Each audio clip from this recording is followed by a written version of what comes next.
Hello and welcome to Let's Talk Sports. I am Ralph LaBella. And I'm Ron Sen.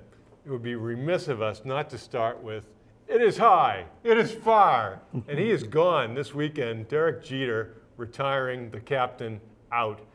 5 championships later, terrific career. We still don't even know if he's going to play this weekend in Boston. Ron, you think about this. How much money is it going to be worth if Jeter says he's playing to Boston? It's unbelievable. If he says he's going to play, the place will be packed all 3 nights. The tickets, especially Sunday, will go for huge money. I've already heard about that. There's a difference that they say the front row tickets will go for a couple $1,000s, which I can't believe. If he's not playing, they're going to go, not going to be able to sell out. Although I think they're mostly sold out, but I know there are a lot of ticket outlets that still have tickets. So it's going to be unbelievable. If he's playing, Boston will make probably about $5 million if he's playing all 3 games. $5 million more than they would have. Well, when you consider a player who was never the MVP, he had a lot of great seasons, top 15 players in the league, top 10 players in the league, but certainly made a huge contribution to the success of the Yankees, along with a lot of other great players. For the most part, wore the uniform proudly, didn't really embarrass himself, and we can all remember some great plays he made. The play where he dove into the stands in the Yankee Stadium to catch the foul ball, and the play at home plate in the World Series where he was somehow out of position but made the play because he was out of position, to backing up a throw. Just a remarkable player. But the thing too is the type of person he is. That's why the fans love him in other towns. I mean, Boston's going to do an unbelievable job with his ceremony Sunday. It's going to be unreal. I'm just hoping he plays. I mean, I'd love to see him come out like in the 7th inning. I'm telling you, the Boston fans will give him a standing ovation, even louder than the New York fans. I mean, I just know the Boston fans, how they respect the type of player he is. And people, what they don't remember, especially the younger people, he was never MVP, but he had some terrific seasons. He had where he had 330, close to 340, 100 runs scored, 200 hits, so many seasons. Isn't he number 6 in ball baseball for base hits? 6th or 7th? He's 6th or 7th in the history of baseball. Well, he had a long career. For the most part, he was pretty healthy. He did hurt his ankle a couple of years ago, but 5 world championships. 5 world championships. Consistent but not great defensively. Won 3 Gold Gloves, I think, but I think the Gold Glove has become distorted in that it factors in players' offensive performance as well. But he was very good. He was a very good shortstop. He wasn't the greatest, but he was very good fielding, and he was one of the most clutch hitters, made the big plays. It takes a little off the weekend because neither of the Red Sox, obviously, or the Yankees are going into the postseason. We'll talk about that a little bit later. But there is an interesting game tonight. The Washington, according to Phil Simms, the Washington team against the New York Giants. And Simms will refuse to the best of his ability to say Redskins because he finds that if people feel it's an offensive term, then he doesn't want to use it. But a lot of the people, they don't care if they keep it the Redskins or not. So it really, to me, some don't want it, some want it. So the people that you're really talking about. But Simms said it twice in the game Sunday. He forgot. Well, and they weren't even playing. My guess is that Daniel Snyder will try to keep the Redskins until somebody pays him enough money to change the name to something else. Washington Microsofts or Washington Googles. No one's going to put pressure on him. And it's interesting that one team has had a big effect on player conduct this year, and that's the University of Texas. Charlie Strong has doubled the number of drug tests on his team, and so far has suspended 9 players on the team for a variety of, team-related offenses, which we don't know what they are. But hats off to him for trying to clean up a program. I mean, he's testing them for drugs. I mean, steroids too. I'm sure. If he thinks that they weren't using steroids, half those guys. And when we talk about the Patriots, sports radio is having a great time because, number one, the Patriots are winning, but they're winning ugly. There's a lot to be desired about the play of the team. And they say it's the best of all possible worlds. You can complain a lot, and yet the team's still winning. Well, the thing, too, and everybody's knocking, the offensive line, number one. Brady number 2, they're getting the hits. But the way I look at it with Brady is, of course he's not as good as he used to be, but he's still good. Brady cannot step up in the pocket anymore like he used to and take the hit. Now people are coming at him, the pressure's on him, he's backing off, throwing the ball off balance, throwing the ball in the dirt. I mean, before when he was younger, he would stick in the pocket and make the throw, get rid of the ball quicker. So he can't do that. So we were talking the other day, I'm saying, okay, he can't react as quick, all right? He's in great shape, but he can't react as quick. He doesn't want to take the pounding like he used to. He won't take a chance. He has 2 kids now and a wife. 3. He's got one from his previous relationship. That's right. He has the baby, too. So he's looking at it that way, right? He's got a great life ahead of him, maybe in politics. So when they're putting pressure on him, you know, he's not going to step up like he used to. And again, he's not as strong probably. He doesn't react as quick. But here's what I was thinking about, Ron. He still could be a great quarterback if he had the offensive line that protected him, if the receivers got open. Well, he has neither. He's got a terrible offensive line right now. He's got receivers except for Edelman. Gronkowski's not where he was. He's going to get better and better as long as he doesn't get hurt. So, I mean, that's the key. Well, it's the same as in the Super Bowl last year. Seattle just kicked the Broncos all over the stadium. What happened to Peyton Manning? He threw 3-yard passes in order to stay alive. But that's the way I look at it. For everybody that's knocking Brady, of course he's not the same person. But give him better players around him. He still has the brains. He can still throw the ball if he can step up in the pocket. But I've been talking about this for years, Ron. It seems like every team the Patriots go up against, they put pressure up the middle on them. The Patriots never put pressure up the middle. All their pressure is from the outside. So the quarterback, when he doesn't get hit from the outside, which is not too often, Ninkovich, I don't even know if he has a sack. Jones may have 3 or 4. I think Ninkovich had one last year. One last week? Last week. You know, but those, say 5 times in 3 games. What has happened the other times? They're going outside the quarterback, so they're not even in his face. Again, Wilfork's too small. He doesn't get pressure up the middle. So he doesn't have Wilfork in his face. The other lineman's, what's his name, Salinga? He's hurt. Salinga's hurt, Salinga's hurt. So you got quarterbacks who can step up in the pocket. Compare that. Just watch the games. Brady can't half the time. So that's the difference. Give him some good protection, get a running game, and get him better ends, and he'll be a real good quarterback again. Well, it's that simple. There's certainly a lot of issues. Obviously, the new offensive line coach, Guglielmo, not the most popular guy in town in the moment after Scarnecchia retired. And Scarnecchia had been there for well over 20 years. You can't blame him.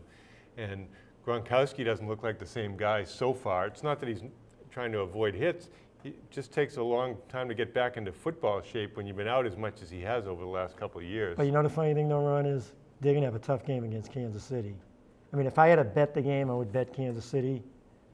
But if the Patriots play a great game and win that game convincingly, play solid, everybody's going to be back in the bandwagon. Well, the most ironic thing about the Patriots now is nobody's complaining about the defense, whereas in the last couple of years, that's all you could talk about. The team could never get off the field. Well, what has the defense gone up against? I mean, they're great against quarterbacks they've been facing. They lost against Miami the first game. So they're saying, I mean, who do they play? They played Oakland, who has no offense. They played Minnesota without Peterson. And I thought the player who had an absolutely monster game last week, people are going to say, like, who is Slater? He was incredible on special teams. Well, now you know. Off of that game, he's going to make the All-Star game again. Just off of that game. I think he had 3 special teams unbelievable. tackles and he ran back kick return. Yeah, so he's just a remarkable player. And when you consider his father's Jackie Slater, who must be 125 pounds heavier than he is. But you know what I still worry about? That rush up the middle, Ron. They got to get a rush up the middle. You know, they have to if they're going to be effective. They're not going to beat any of the real good teams if they don't. Well, if you're an opposing defense, because their offensive line is weak, you don't have to keep the safeties back 15 yards. You can move them up because Brady has no time to throw deep. You see where all the linemen are rated in the league? No. What a disgrace that is. The best rating is one of the players is like, Vaughn was 40-something. The rest of them are like 50, 60, 70. There's 70. You can go up to 70. And that's the worst? Well, we'll see. They're in the 50s and 60s. We'll see. Solder's been pretty awful. I mean, he's a better player than that. They moved Stork into the fourth quarter. He was not so bad at center, and that helps. They can shift a player. They've talked all week at sports radio. Devi didn't Who even. is he? He did not play high school football. He was highly recruited as a tuba player. And so yeah, I'm sure he'll be good in the Where'd they get him? pregame band. Where'd they get him from? I don't know, he went to some no-name school. He wasn't one of their top 3 picks. No, When they got no, 3 no, offensive linemen. No, I think he's a free agent. But that's an issue. So far, they've done a pretty good job not turning the ball over. That's one of the things that has kept them where they are. They got to throw the ball upfield, though. They got to give them enough time for the receivers to get upfield and make some passes upfield because they're just collapsing their defense. The other issue is, I'm sure the NFL is going to revisit this at the end of the year, is why do we even have kickoffs? Every kickoff. That was a bad decision. Every kickoff goes out of the end zone, and you might as well just put the ball at the 20, save the time, have an extra commercial. They should bring it back to the 30-yard line. Was it the 35? 35. It definitely should go back to the 30. It's taken away. I mean, that's the excitement, running back kickoffs. Well, last week's random fact of the week is the only game where, in the NFL history, where all the points were scored by players with the same ending to the last name. Gronkowski had a touchdown. Goskowski had an extra point and 3 field goals, and Janikowski had 3 field goals for the Raiders. He can still kick, can't he? I know, He's unreal. He's really old. Does he take one step and kick it? It's like he takes one step. He's got a leg and a half. He's a big guy. Anyway, but this week on Monday Night Football, the Patriots have a real challenge. Jamal Charles is supposedly going to be back for the Chiefs. He missed last week for all his fantasy fans and owners, and we'll be right back. Welcome back. On Let's Talk Sports, we always get it right. But the NFL has really struggled to do that. They think they have an image problem. I say they have a behavior problem. Tonight we're fortunate to have Lou Spagnola with us as a special guest, and we're going to talk about misconduct in sports. Welcome, Lou. Gee, has anything been going wrong the last few weeks? I don't know. How can you miss it? You have to live under a rock to not see what's going on. Ray Rice, Peterson, is that not enough? I mean, it's going on one thing after another. I got to turn my radio off. I can't. It's all they're talking about. Well, when you look at it, you're talking about the NFL. You're not talking about the NBA, baseball, hockey, NFL. I mean, these players, they're wired a little differently. Most of them are than a regular athlete, and and you're seeing the problems they're having.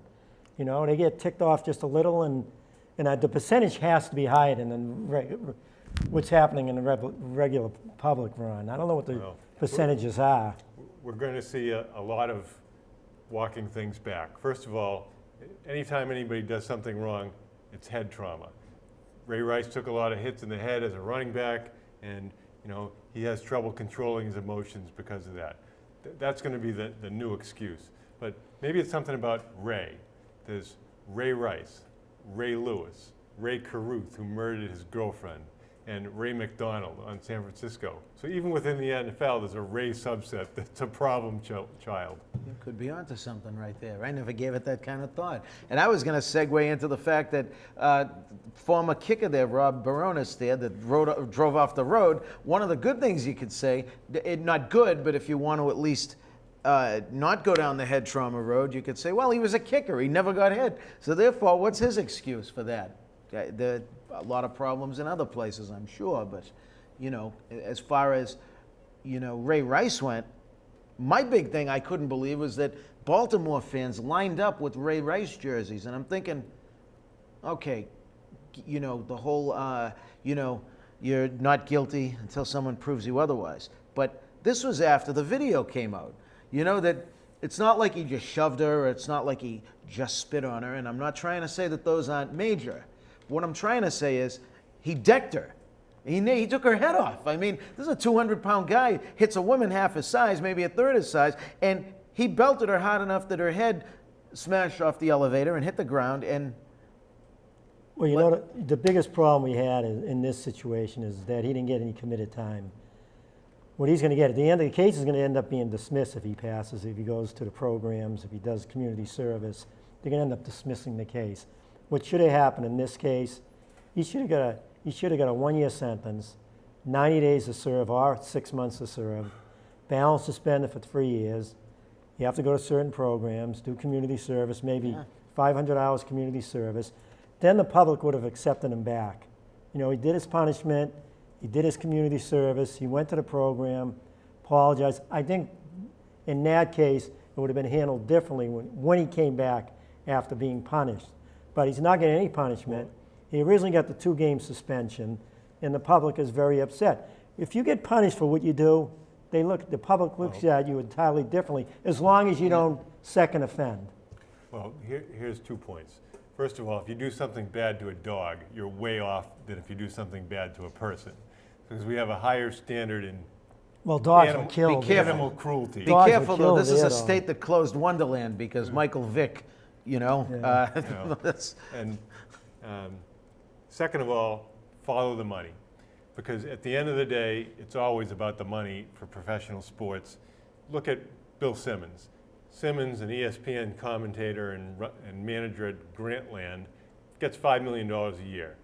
He used profanity in a podcast, called Roger Goodell a liar, and he's on a 3-week suspension. So he gets more punishment for saying bad things about the commissioner than Ray Rice gets for committing a felony, or the equivalent. yeah, well, not, He swore on TV and everything. They had to bleep him out. well, and, yeah, but, you know. Simmons is known for that. It was though. in poor taste, there's no Simmons question is about known that. for making a name for himself because of doing stuff like that. He's very well spoken. He's brilliant. I like him on basketball, but in this case here, I think he went overboard, and ESPN has to do something. I think the national news outlets, sports outlets, they went way overboard with Goodell, way overboard. I mean, it was almost embarrassing that they constantly hopped on Goodell rather than these others. Yeah, well, the players. I mean, it was like, it happened several times when they're going over everything, but they're constantly on Goodell. What do they expect him to do? They're constantly in his face every day. He said that it should have been a longer suspension. He said we're going to make changes. He said he was wrong, but they're constantly on him every day. Forget about Goodell. The owners want him. That's probably why he only gave the 2-game suspension. The owner from Baltimore probably went to him, asked him, can you be lenient? He met with both parties. The victim in the case, she wasn't adamant about him getting suspended. She didn't want him suspended. So he gave him the 2-game suspension. He knew he screwed up. He screwed up, but the press constantly, I want to know why? Because they want people calling. They want to make the money. The more people that call, the more money they get, the more advertisement they get. But I mean, it's embarrassing. Michael Hawley, I heard him the other day, thinks exactly like I do. Why is everybody on Goodell? He said he made his mistake. There are going to be changes. They should have accepted that and see what happens. Look to the future and see, if he makes the changes, that's going to be great for I don't everybody. disagree with that. Every mob scene, they all want somebody's head on a platter. They're so politically correct. These people on TV, these people on the radio, they want people to say, yeah, we're on your side, you're on their side. I think even the women are embarrassed. I think part of it also is Goodell functioned as judge, jury, and executioner, and the players are saying, now that you're up there in the line of fire, where's your accountability? that's But why exactly should it. he in the line of fire? Why should he be in the Well, line you of know fire? what it is, like I said, I think That's what I'm saying. I think in this case, it's deflected for the simple reason that, okay, this is what happened. Oh, okay. What Well, did he why do? didn't he find the tape? What did- That's what did everybody's Goodell do? mentality.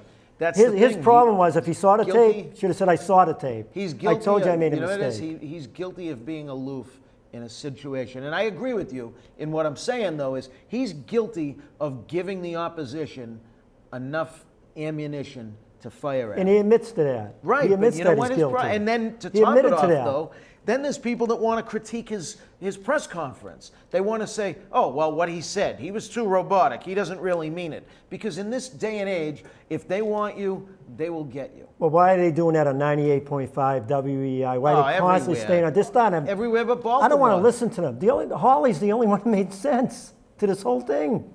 Yeah, but like Ron said, I think it's a case that this was a guy that he was so tough, and he was, like I said, I said it earlier, that there was a cough syrup. If somebody took the wrong cough syrup, you got 4 games. Okay, he's been tough, right? So No. they're not. He's been tough, and this time he wasn't tough. So they're saying he's too lenient. that's All right, what they- but he's been tough in other times. But So I think the players are saying, we always suffer the consequences. What are your consequences? but what is his consequence? What did he do? I want to know what he did. That's it. He was Besides being too lenient, what else did he? was- And admitted to it. It was a failure of leadership.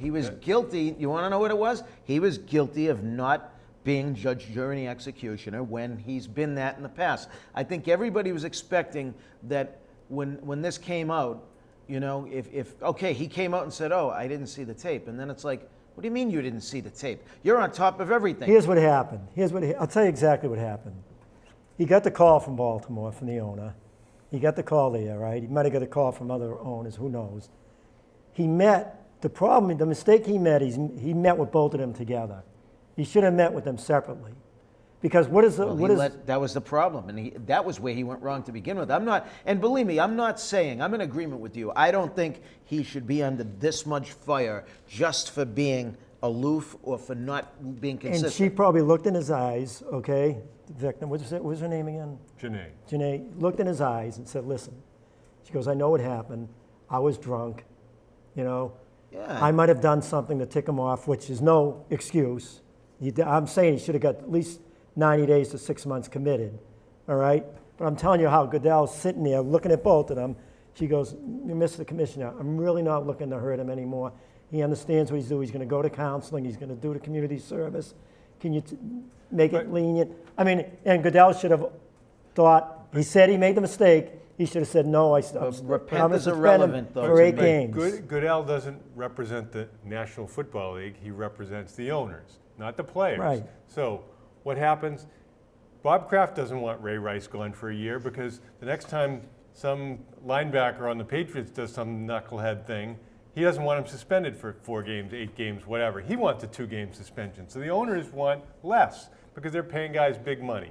But what about the drugs? And they changed that rule too, that penalty. But what about the drugs? You're out for, I think is it the 4th time or whatever? You're out for a year. And they said the 2nd, but Gordon had, I think, 4 times he got multiple caught. times. But then the suspension got reduced to 10 games from 16 games. Welker's, I don't understand. If you use a drug during the season versus not during the season. Yeah, I don't get that. I don't know how Welker's was reduced, and They changed the whole. Yeah, but because that's the of thing. what he took. That's just ridiculous to me. I mean, I think that ultimately, though, where Goodell went wrong, and this isn't what's right and wrong versus what I think or what some other maybe level-headed person thinks or versus what a Baltimore fan thinks. I think the court of public opinion, when you're on the wrong side of the court of public opinion, they want you flattened. They want you But how do feathered. the court of public opinion, where does that come from? It comes from the media. Yeah, it comes from that's the news media, the sports media. Absolutely. And they get into your head constantly. Every day you turn on the TV or the radio, you're listening to Talk radio. Because they want the ratings to go higher and higher. More people are calling. They get them involved. The media caused all this. And it's good. It's good that they're making changes. But for people to say you should be fired and this and that, I mean, they're not looking at it the right way. Well, that's why this show doesn't have to worry about the court of public opinion. Nobody watches. There's no money, and the consequences are nil. Nobody's behavior changes. But Ron, if the courts handle it the right way, like I said, it definitely should have been a 1-year House of Correction sentence with either 90 or 6 months committed, balance the spend, and let him do what he's ordered to do.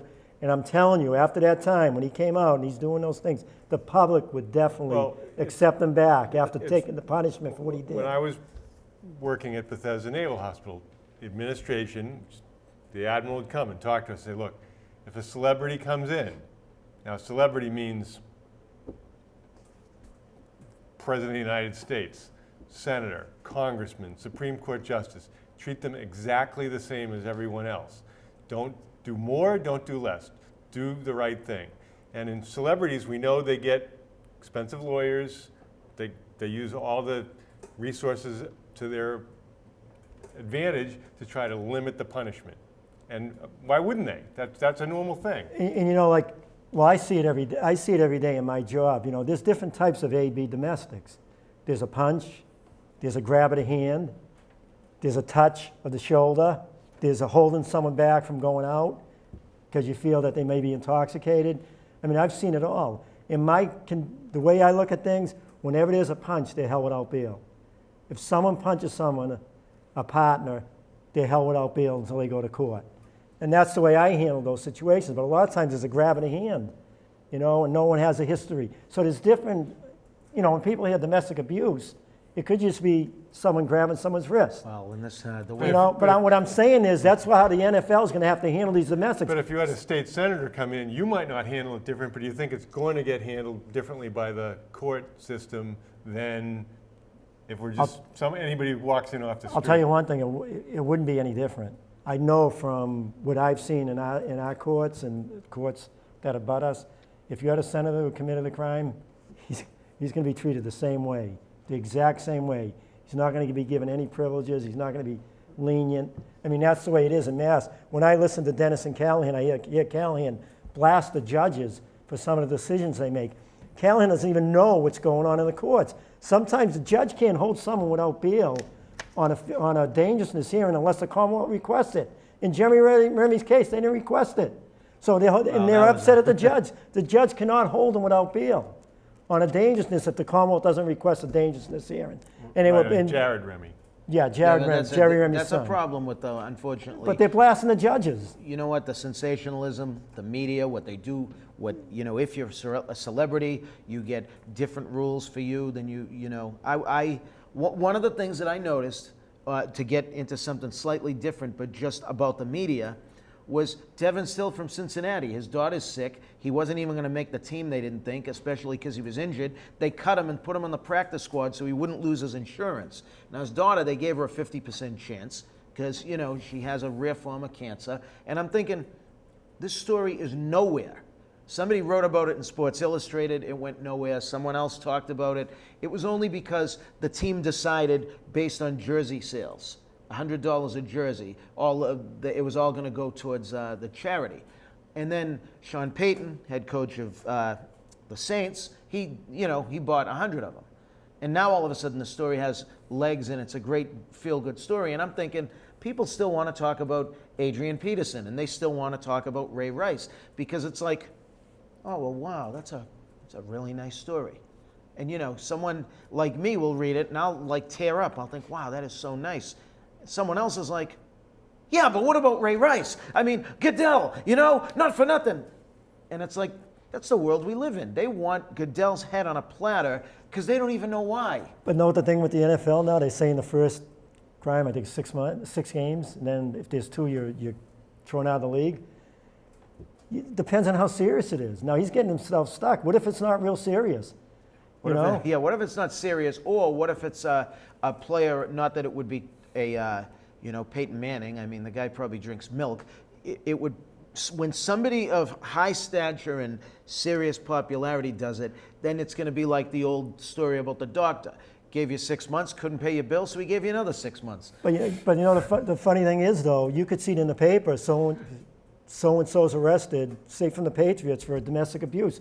All of a sudden people say this guy's no good, domestic abuse, and you don't even know. I mean, I've seen cases, and I'm not sticking up for anyone here because I've seen them domestic abuse. The last 4 people that I had to hold for 6 hours were females on domestic abuse.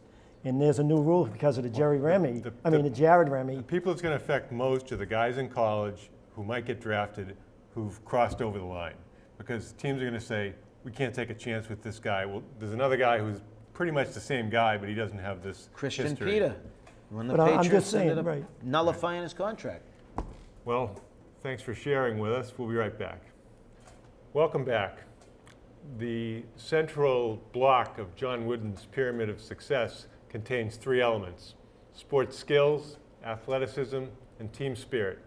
Tonight, for our sports conversation, we have Scott Duggan of Athletic Evolution, and he's going to talk about athletic performance and what they do there to build a better athlete. Welcome, Scott. Well, thanks for having me, guys. I appreciate it. Tell us a little bit about what you do. So, Athletic Evolution started 10 years ago as a strength and conditioning facility, and that's what I do particularly. I went to UMass Amherst for exercise science. I then went and got my degree as a certified strength and conditioning specialist through the National Strength and Conditioning Association. I did my internships at various different places. I was at Assumption for a little while working with their football team, and that's what I love to do. So Athletic Evolution, that's my main job, and I work specifically with the athletes. We do everything from large group training for both athletic enhancement programs for the multi-sport athlete. We also do sport-specific programs for the athlete that's focusing on one sport. Maybe that particular sport is the sport they want to do in college. So we model all of our programs after what you would see in a college or professional level strength and conditioning program for our group athletes. We also do individual small group training, and that can range from whatever the athlete is particularly looking for. Some of them might be training for a combine and they want to get faster. Some of them might want to put on, particular muscle mass. It varies. Whatever they want, we'll design a program specifically for that individual. But my two main goals as an athletic performance facility is twofold. It's one, to enhance and increase athletic performance, and then it's the most overlooked thing in my profession is injury prevention. We need to keep those athletes on the field and healthy, and every different sport has its own injuries associated with that, and it's my job in the sport-specific program to identify those major injuries and make sure that we attack those injuries and make sure that our athletes are staying healthy on the field. Do you do some baseline testing of the athlete to say this is where you are now, and then we retest you, 12 weeks later, say this is where you've grown? Absolutely. So we do both athletic performance tests, and then we also do movement or injury assessment tests.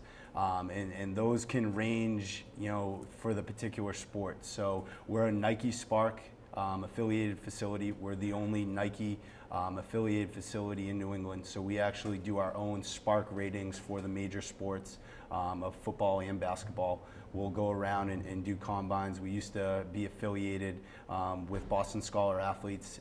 We were in the paper. We did a bunch of combines for them every summer. We recently just did a basketball combine for the Evolution Basketball AAU program. Had all of their athletes in and got baseline testing for them. If I'm working with an individual, though, I also want to test the way they move. And pre and post, because I can find imbalances and deficiencies that usually lead to injuries. And if I know what these imbalances and deficiencies are, then I can correct them over the course of the 10 or 12 week program that they're actually doing. Now, where are you located? We are located in Woburn, right off of Washington Street by the 95 North on-ramp. So it's right where 95 and 93 intersect, so it's very easy to get to in terms of access. Now, obviously, during traffic time, we all know 95 and 93 can get a little bit trafficky. So, a lot of our athletes will take the, back roads from, Winchester and Woburn and Wakefield all the way down Washington Street right onto Olympia Ave. So it's the Washington Street exit. Yep. Now, what are your hours there? It ranges season to season. So our main client base for myself is middle school and high school athletes. So most of our training is done after school in the fall, winter, and spring. Our group training usually runs to around 8:30, 9 p.m. But we do accommodate teams. If we have an AAU or a club team, we do junior hockey teams that, those kids are 18 to 21 years old, so they might come in at 9 p.m., so it varies for them. In the summer, I'll be in there from 5 a.m. till 9 p.m. because all the kids are out of school. We have the college kids coming in, training early in the morning and late at night, so that they can obviously go to work. Most of them have full-time jobs in the summer. But as I mentioned before, we started as a strength and conditioning facility, but we've since grown to a family fitness complex, as we like to call it. We've since added a multitude of adult programs, so that's increased our hours. So even though I'm working mostly with my high school athletes in the afternoon, our adult programs run from 6 a.m. till 8 p.m. Even during the winter, this time of Even during season? the winter, year round, yeah. So we've added, in the last 2 or 3 years, we've added adult boot camps and move classes. We've added kettlebell and TRX classes. About 2 years ago, we added a CrossFit program into our repertoire. And we recently, to coincide with our 10-year anniversary that's taking place, we've made a bunch of new changes to upgrade our adult program and our athletic program. So CrossFit now has its own, private entrance and private box. We recently added a cycle room with 20 Kaiser spin bikes, climate-controlled room.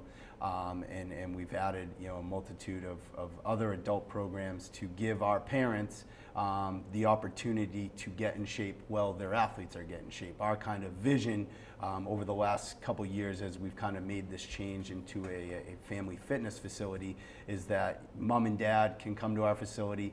They can drop off their middle school, their high school, their college athletes, so that they can work out and enhance their athletic performance and decrease injury like we talked about. But then instead of mom and dad waiting in the lobby or getting stuck in that 95, 93 traffic going home and then just turning around as soon as they come back, they can go and take advantage of our adult programs. And we offer a wide variety so that, if the former college athlete or the competitor who takes Olympic lifting seriously can do CrossFit, the stay-at-home mom who's looking to lose 10 to 20 pounds is a little nervous of that, can choose from our less intense, groups of, TRX training, boot camps, move classes, and cycle classes. For your younger athletes, what are the biggest needs do you see? Do you see flexibility problems, poor core, not enough upper body strength, or is there just a mixed bag? So motor control is a big one. Teaching them to communicate with their body, the proper way, building that neuromuscular relationship. It's one thing to want to do things. It's another thing to actually get your body to do the thing that you intended it to do. This is why we stress having our athletes come in at a very, very young age in our youth fundamental groups that start as early as first and second grade.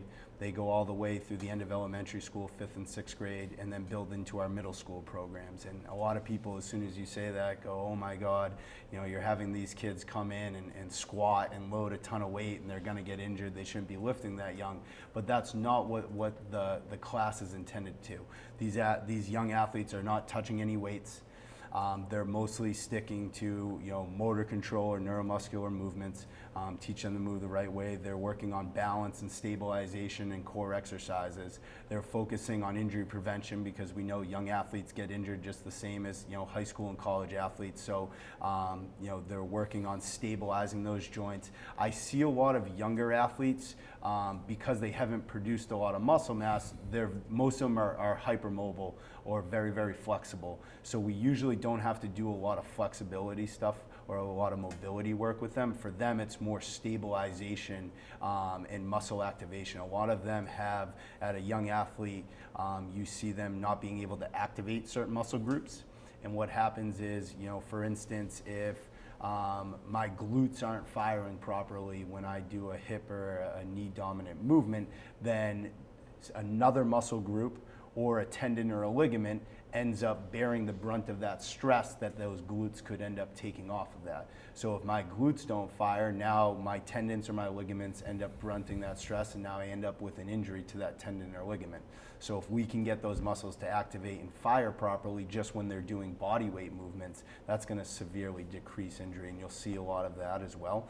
One of the things we like to do with our younger athletes too is teach them proper movement patterns. And what you see in the exercise science related world of the strength and conditioning field is 10, 20 years ago, strength and conditioning, everything went by body parts. It was, I'm doing, chest and back today, or it's leg day today. And now everything is more into the general movements that you see athletes do. So we separate things into pushes and pulls. It's horizontal pushes and pulls. It's vertical pushes and pulls. It's hip dominant and knee dominant movements. And what we can do is those movements are replicated throughout sports and throughout life, all the way, past sports, it can be beneficial for them. And what we want to do is teach them those movements. So for instance, for example, what we can do is we can take the athlete, say a high school athlete who's doing a bench press. We can take a youth athlete and teach them a push-up and a proper push-up, and it's still a horizontal push. So now when they get to high school and they're able to load something safely and effectively, they've already been taught a horizontal push.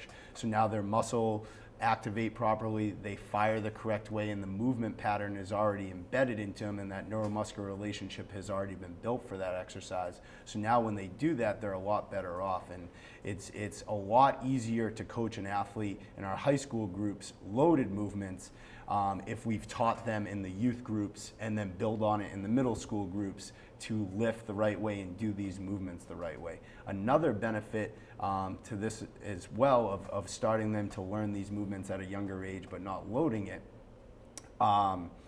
another benefit is compensation patterns.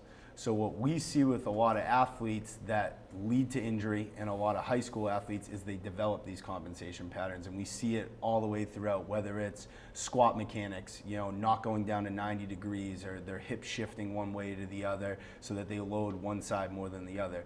Well, compensation patterns is a majority of what leads to injury, and it also takes away the benefit of the exercise itself. So if I can eliminate these compensation patterns at a young age, I'm not only going to decrease this athlete's chance of injury, but I'm also going to increase their athletic performance in the way they move as they get older throughout everything. One of the most difficult things for me as a coach is to take a high school athlete who's already had these compensation patterns and try to get rid of these compensation patterns and work backwards.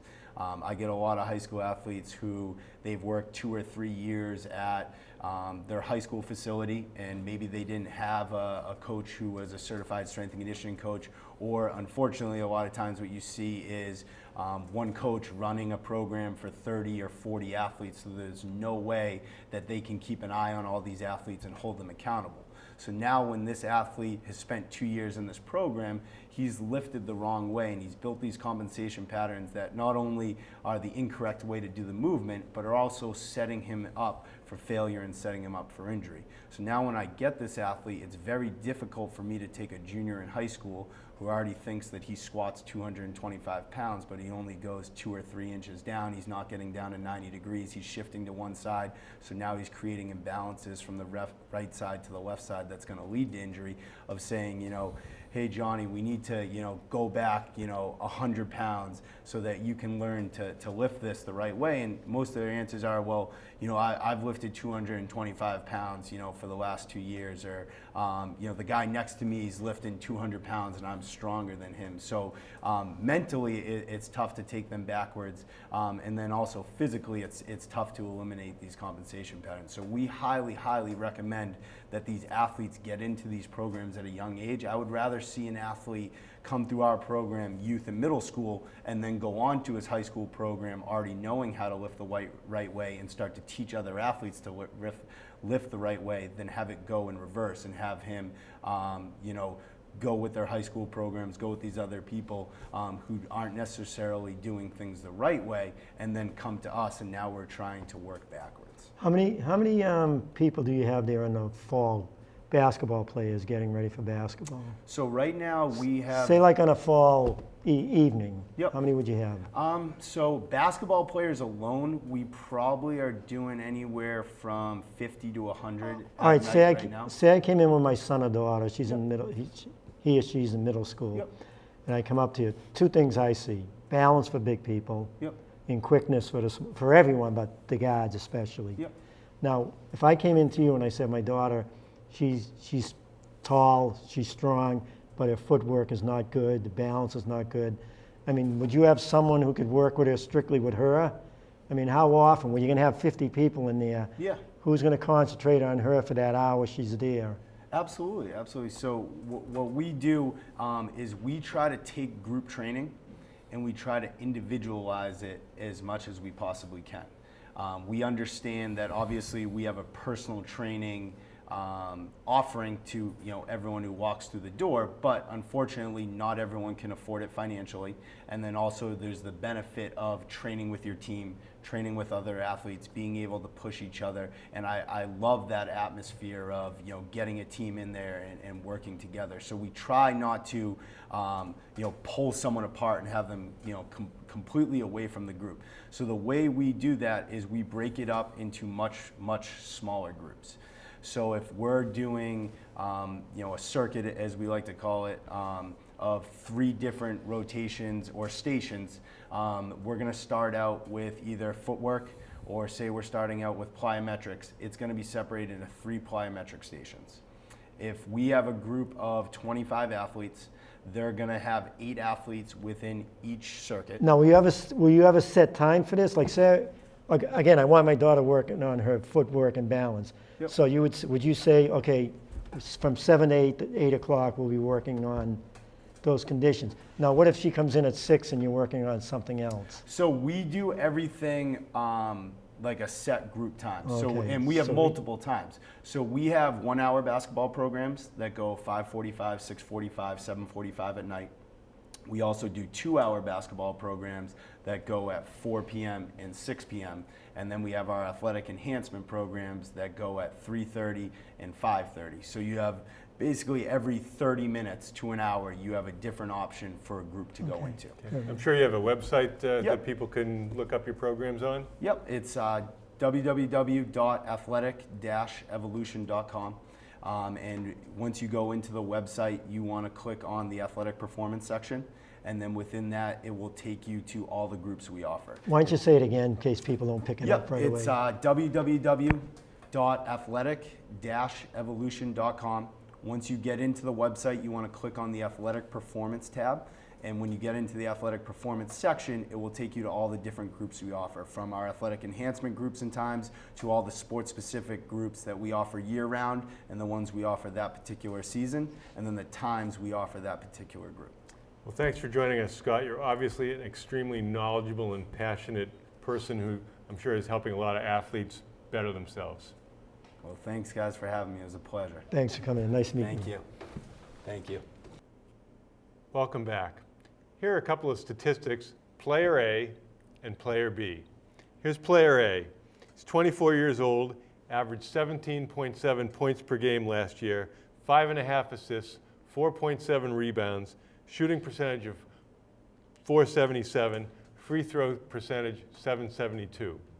Player B, career average 11.1 points, 8.4 assists, 4.5 rebounds, shooting percentage .475, free throw percentage .621. Well, player A, the 24-year-old, Eric Bledsoe, formerly of Kentucky, just signed a $70 million 5-year contract with the Phoenix Suns. Player B, Rajon Rondo, who can't shoot free throws, doesn't score as many points, and is not an overall much better player than Bledsoe, and is a lot older, coming off injury, wants $20 million a year for 5 years. Good luck. When did that come out? What? When did you hear that? What Rondo wants? It's been out there. So he's not getting it, not from the Celtics. He's not getting it from anybody. No one even wants him. You think Ainge, they say Ainge wants him, he loves him and all this. Ainge wants to get rid of him more than anyone else. Ainge is not stupid. Well, Doc Rivers hated coaching him. Smith hated coaching him at Kentucky. I hate him as a player. I mean, I cannot stand watching the Celtics with him playing. Well, they had a poll recently of the top coaches in the National Basketball Association. Now, obviously, they included Popovich, Who lost the title from him 2 years ago. Rivers, who else? Oh, Tom Thibodeau, Frank Vogel. Somehow Eric Spoelstra was there. Spoelstra, you take away LeBron James, we'll see what kind of coach he is this year. I don't see that. Stevens was in the lower echelon, and to me it's not fair because coaching in the NBA is about the talent you have, Well, not look just... at Rivers when he was in Orlando. He got fired. Then he comes to the Celtics. He's got the big three. I mean, come on. It's the players. It's not that, you need a good coach, but Right, the higher up you go, the more it is player dependent. I go by how they did before they had the talent. Rivers, even before, when he came to the Celtics, the first 2 years, it was 20-something wins. Then he gets the talent, and then they start winning.